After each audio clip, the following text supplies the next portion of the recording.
Destiny 2. Tons of players say this is such an easy game to play.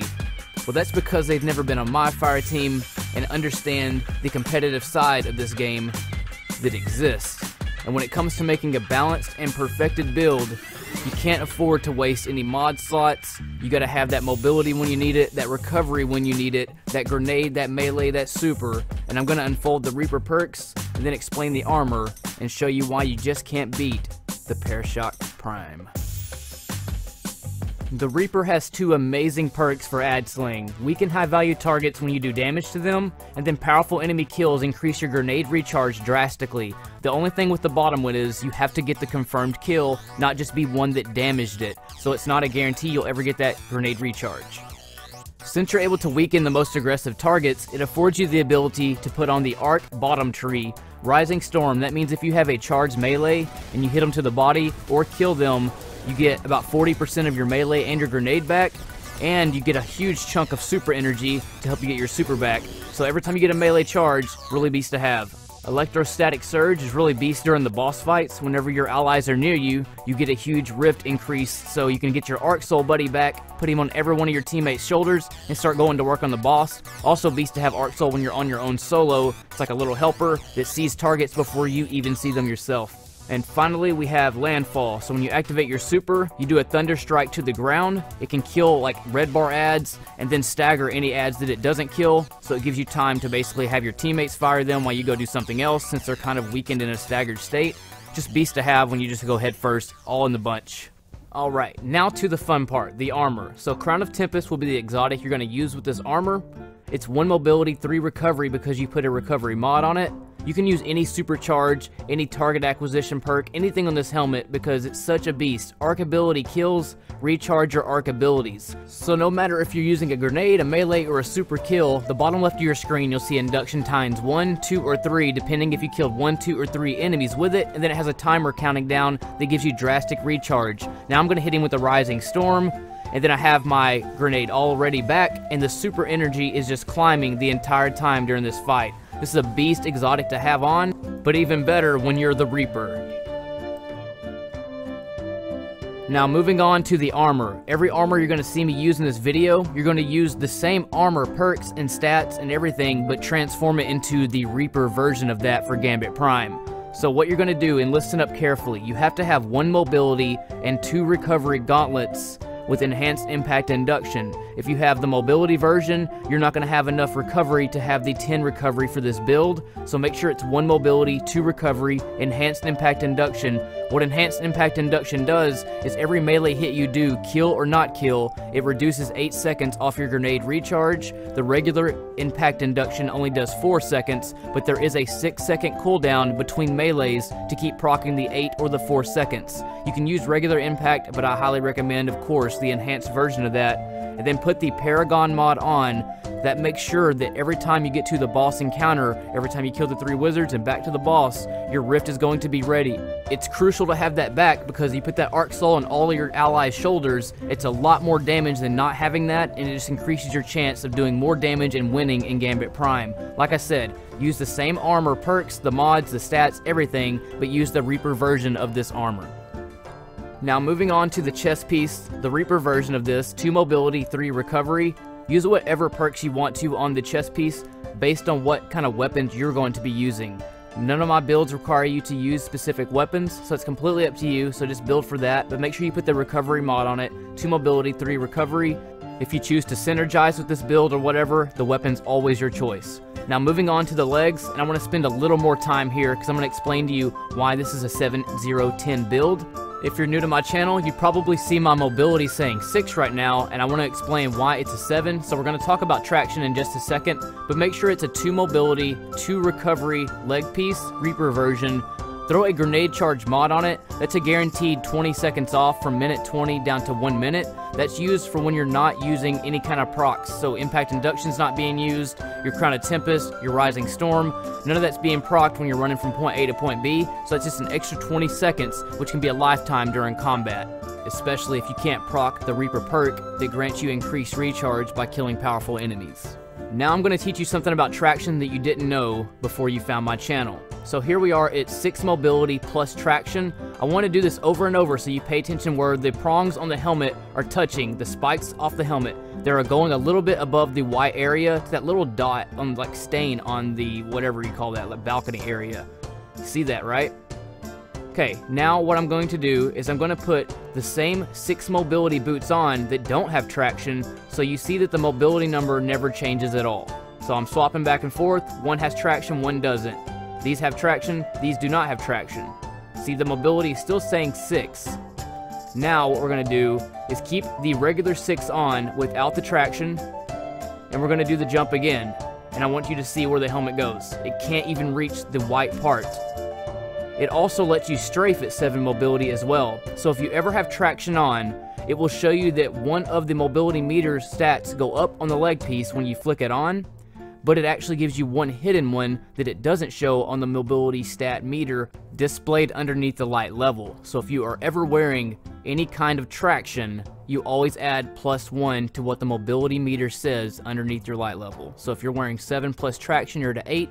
8 traction is a 9, 9 plus traction is a 10, and you cannot go above 10 unless you are running with a lightweight weapon. Then you can, but that's not affecting towards your mobility. You'll still strafe as if you have a 10 and jump as if you have a 10, but a lightweight weapon will let you run faster, if that makes sense. So 7 plus traction's 8, 6 plus traction's 7, so this build is a 7-0-10 setup. And finally, the bond. So there's 2 options here. If you're ever doing anything with Taken in it, such as Gambit Prime, Gambit, anything with Taken in it, Taken armaments will give you heavy ammo every grenade kill you get, and even more heavy if you have 2 reserves on for whatever heavy that you're trying to build for, basically. So if you're using a rocket and have 2 reserve mods on, it gives you 3 to 4 rockets with field prep on, only 3 without field prep, but only 2 rockets if you only have 1 reserve on. I don't know what it has to do with the reserves, but by having those stacked with 2, it gives you more heavy than if you only have 1. You think that Scavenger would be a part of that, but it's not. It only happens with reserves stacked on each other. You also want to make sure that you always use recuperation, because if you're ever trying to run and gun and go beast mode, you're always going to be making orbs with your weapons that are masterworked, or orbs that everybody's making around you, and every time that you touch them, it gives you health back automatically without waiting on the recharge rate of it like Better Already does. Don't use Absolution, don't use Better Already, always go recuperation, because that is much more of a lifesaver and way more valuable than any other perk you can have on your bond when it comes to being a Reaper. The second option, if you're not doing anything with Taken involved, you're going to swap out the Taken armaments but keep on the recuperation and use an impact mod. That way you have an impact mod, a grenade mod, and a paragon mod. You have traction, and you're remaining at a 7 mobility, a 10 recovery, which are beast stats for a Reaper.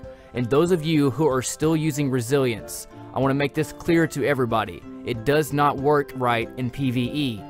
The only thing that it really does, I'll sum it up for you if you don't want to watch my resilience test for PvE. When you're doing a nightfall, anything hard hitting, it does not work against.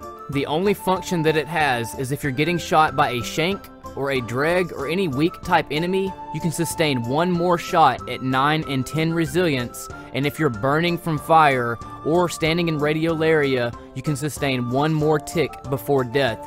When you're doing patrol type activities, you can sustain up to 2 more shots, and a few more shots up to 5 by being hit by a shrieker, but only on patrol activities. And the reason why is because the enemy damage is so much weaker that that little tiny speck of health that the resilience gives you can actually help you out on patrol, but never in anything hard in the game or against harder hitting enemies in the game. Don't waste it. All you're doing is you're sacrificing great stats such as mobility and recovery in place of something that doesn't even function for you at all.